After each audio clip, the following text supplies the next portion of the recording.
53% ਮੇਰੀ ਚਾਰਾਂ ਵਿੱਚ, ਨਾ ਇੱਕ ਪੁਆਇੰਟ ਅੱਗੇ ਤੇ ਨਾ ਇੱਕ ਪਿੱਛੇ।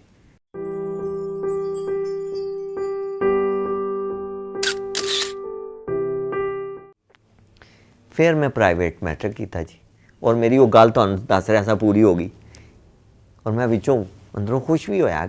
ਲੇਕਿਨ ਮੇਰੇ ਬਾਪ ਨੂੰ ਇੱਕ ਹੋਰ ਧੱਕਾ ਲੱਗਾ।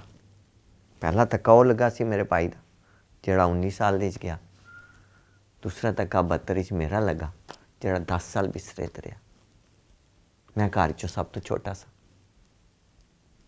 ਔਰ 84 'ਚ ਮੈਂ ਮੈਟ੍ਰਿਕ ਕੀਤਾ ਪਿੰਡੀ ਬੋਰਡ ਤੋਂ। ਔਰ ਕਮਾਲ ਦੀ ਤੁਹਾਨੂੰ ਗੱਲ ਦੱਸਾਂ, ਮੈਂ FA ਕੀਤਾ 86 'ਚ, BA 88 'ਚ, 90 'ਚ ਮੈਂ ਮਾਸਟਰਸ ਕੀਤਾ। ਇਹ ਜਿੰਨੇ ਵੀ ਮੈਂ ਕੀਤੇ ਨਾ ਪੜ੍ਹਾਈ ਪ੍ਰਾਈਵੇਟ ਕੀਤਾ, ਪੰਜਾਬ ਯੂਨੀਵਰਸਿਟੀ ਤੋਂ MA ਹਿਸਟਰੀ ਕੀਤਾ।